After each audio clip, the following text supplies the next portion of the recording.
What's happening, you bad motherfuckers? It's Monday the 19th. Welcome to another fun-filled week on the motherfucking joint. The guest is the one and only, the master of disaster, the flying fucking Jew. We had a great time. I'm still fucking recovering from last night, guys. Honest to God, I had to recover big, man. It was a great night last night. Yes, it was. If you guys got tickets to come to this show, any of the shows, it was a real fucking blast. And the whole night was phenomenal. Just going into New York City was just fucking the energy.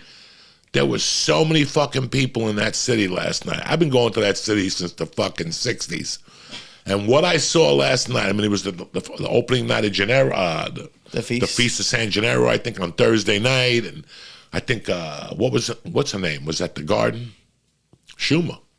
Really? Oh, really? I think either that or the Boston Garden, but there were a lot of fucking people in New York last night. Out. Nobody gave a fuck about COVID. COVID is officially over, guys. Let me tell you something. It's so funny. Breaking news. Yeah, they're trying to they're revving you up with that fucking vaccine that they only tried on 8 mice. Hasn't even been tried on fucking human.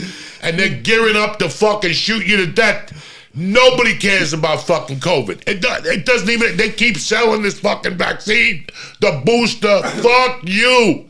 Fuck you. Nobody's even in the mood to hear COVID last night. There were maybe 5 dumb motherfuckers walking around New York with a mask on. Let me tell you, there were so many people, the mask wouldn't work last night. Like, there was so many fucking germs out. The mask were not going to work. But it took us 20 minutes just to get off our fucking block. Like, we went through 10 lights and moved like an inch. That's how packed the fucking city was last night. And the Sony Theater, fucking beautiful. Nice and rustic. They got good food. The staff was great. Very nice. Very fucking nice. I want to give a shout out to Laughing Gas for fucking showing up, throwing away some fucking weed to the people. People were fucking happy last night. A lot of Puerto Ricans last night. A lot of Spanish people. I love you, motherfuckers. Boricua. But yeah, it was Stu Finer knocking the mic off the stand and shit and fucking smoking. There was so much. There had to be 10 pounds of weed back there. Yeah. Oh, I walked in. The bags. I didn't even get to really go in the green room because we got there late, and I ran in at the end, and I was like, oh, it smells like Joey's here. Oh, there were mushrooms. There were fucking chocolate-covered mushrooms that the chick was giving out. I ate 3 pieces of that. Yeah. Oh, Jesus. Oh, it was fucking superb. But I got to be honest with you guys. Let me tell you something. I was not nervous at all. Like, it didn't weigh on me all week. It was like I was just going to do a set. It felt good. It was great to be in New York City. The energy in New York is fucking world class. It really fucking is.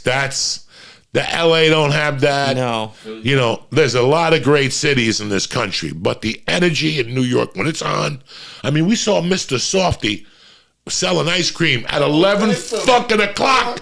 I'm like, who the fuck is eating Mr. Softy? And there were a fucking line of people out there. It was just superb, man. New York City, when New York City's on, it's fucking on, Jack. When New York City's on, last night could have been an 8 a.m. night for us. If we really, it could have been scary. Because we could have stayed at the Sony Theater for like an hour or 2 and then gone to eat. And my plan was to go to Wohop and get Chinese food in Chinatown. Oh, but it closes at 10. Oh, that's dumb. They used to be open 24 fucking hours. So the city has changed a lot, guys. I've been in the city 5 times before last night, and I never saw it like that. Never. But it was just, it felt so fucking cool. Like, just to do stand-up in New York. I was thinking, when I got back to the hotel last night, I was thinking about, like, literally the first night I met you was at the old Haha on Lankershim, and you were closing that show out with, like, 7 alcoholics and like a homeless person in the, like, it was like there were old couches. It was not the glitz and glamour of Broadway. And fucking what 10 years later, it was just so cool. It was just there's no other way to describe it. That it was just an awesome From every point of view, it was an awesome night. And I got to tell you something. There was 10 big comedy shows going on in the city. Yeah. I walked by a couple that they were like out there. Comedy Central. Yeah. Those guys were there. Guys, there were 10 huge comedy shows in the city last night. You know, I don't know how many bands played. There was bands in Times Square playing. Right on the road. Fucking energy was tremendous, guys. You know, I don't know. Last night did not feel like a COVID night. Last night, what I saw, the people walking around, nobody was worried about COVID. Nobody gave a fuck. If you showed up with a COVID gun and sprayed it, they wouldn't have given a fuck last night. They would have said, fuck this. We're out to have a fucking tremendous time. You know, it's just weird when you don't do stand-up for a long... Like, I didn't know what to think when I got back here. I really didn't, guys. I was confused. I was going through a bunch of shit, and I just did not want to be caught up in people throwing bottles and stuff. I was hearing shit. And then over time, I said, I got to get my life together. I got to do something. Nobody's going to hire me to work. Like, nobody, not Costco, nobody's going to give me a fucking job, right? So I was like, God damn, I got to go crack some jokes. And as soon as I said, I'll do it one time and see how it feels. And it felt great. And it was what my house needed. My house needs for me to go out a few nights a week. Like my house really needs for me to go out 2-3 nights a week. You have to. You know, you cannot sit in that fucking house. You know, this whole thing that happened for 2 years, people disappeared in themselves.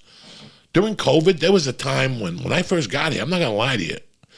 Listen, this week, September 22nd is on Thursday. It's 1 year that I've been alive. Like, I've been alive for a year now. Why do you remember the day? Because what happened that was last the year? first day I went to acupuncture, and I was petrified. When she was putting the needles on me, I was fucking sweating bullets. I'm like, I'm going to give her COVID. She's going to give me COVID. And then I took a 1 o'clock private. Jiu-jitsu? Jiu-jitsu. I had never done it. I had lifted weights until then, but I had not done any jiu-jitsu.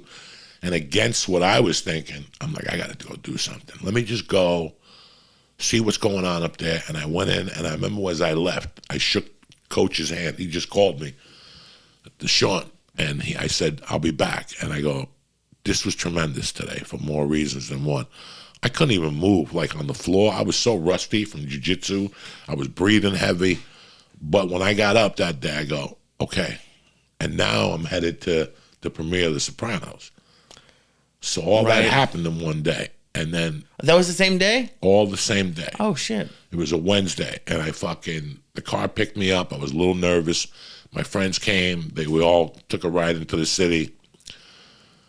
And when I got to the fucking premiere, I go, where are you going to drop me off? So they dropped me. He goes, right there. Well, he dropped me off into 2,000 people.